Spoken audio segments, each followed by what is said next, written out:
A Rossana agora disse, eu tenho uma paciente que sofre de pânico e tem problemas na coluna. Ela faz uso de paroxetina, alprazolam, clonazepam.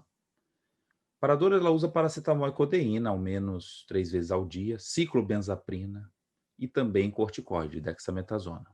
Aconselhei a conversar com o psiquiatra para rever a medicação para o pânico e ortopedista, mas todos mantiveram o receituário. Com tudo isso, ela tem crise de pânico e ansiedade e não consegue aplacar totalmente a dor nas costas. Não sei se a ação dos medicamentos está diminuída, por isso as doses são maiores ou está refratária aos medicamentos. Querida, tem uma interação aqui que me chama a atenção, no caso da sua amiga. É essa confiança que as pessoas têm de quem vai tomar codeína, com certeza a resposta analgésica vai aparecer. É preciso fazer aqui uma ressalva. Então, a estrutura molecular da codeína, ela se parece demais com a morfina. A única diferença entre a codeína e a morfina é um grupo metil. Metil. Então, a codeína é uma forma metilada da morfina. Quando ela sofre desmetilação, ela se converte em morfina. Agora, quem é que faz essa conversão?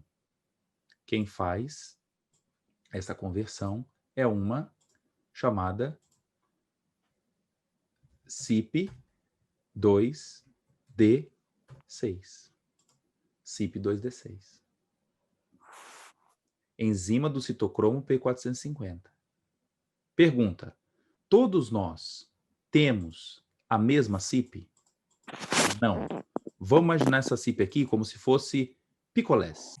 Eu morei muito tempo em Guarapari e tinha um cara lá que fazia uma propaganda, era bem engraçado o picolé, falava assim, olha aí, o picolé.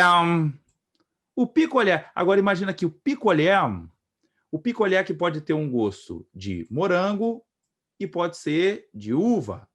Então, na verdade, eu tenho picolés de sabores diferentes, mas tudo a gente chama de picolé. E a mesma história CYP2D6. Nós não temos o mesmo tipo de CYP. Então já existe uma variabilidade genética entre nós, que nós classificamos isso como polimorfismo. Mutações acima de 1%, nós damos o nome de polimorfismo. E aí, de fato, tem pessoas que falam, engraçado, eu tomo Tilex, mas para mim é igual tomar paracetamol sozinho. Não funciona. Não funciona porque a CYP dele pode ser um picolé de morango, que não converte codeína em morfina.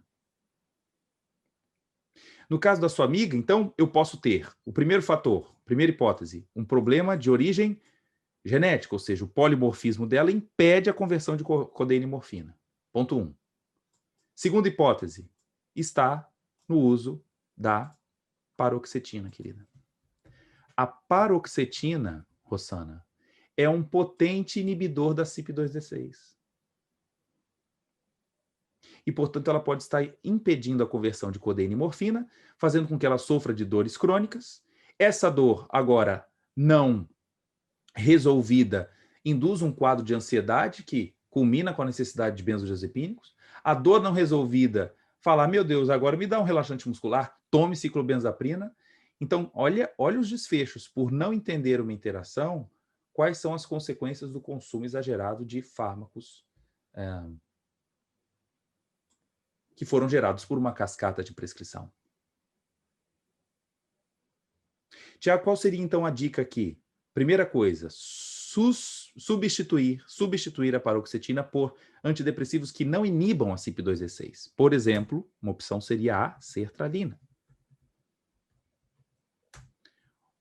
O escitalopram seria uma alternativa.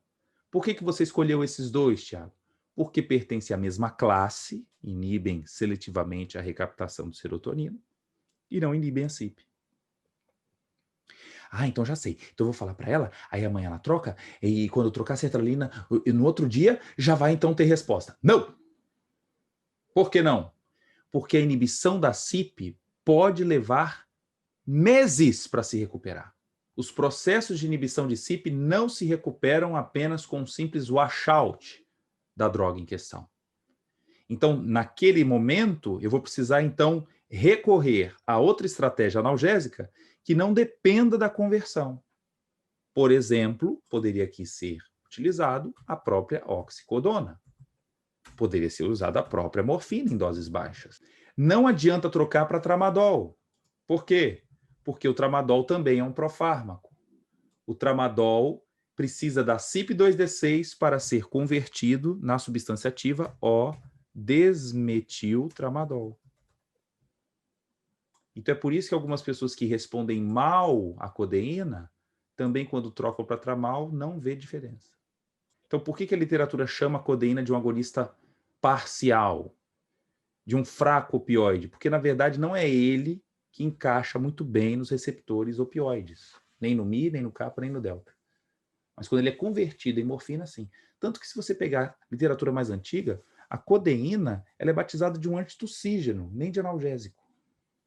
É tão verdade isso que quem é mais antigo aqui, quem é mais experiente, quem é da década de 90, lembra que existiam xaropes nas drogarias chamado xarope de codeína.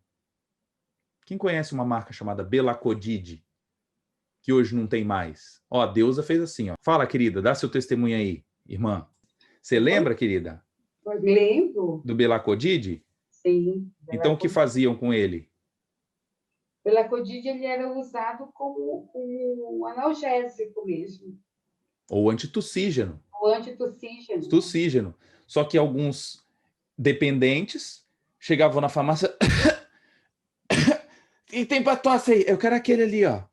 Gente, não ficava nem no armário de controlado. O cara abria o frasco e virava ele todinho. Se drogar.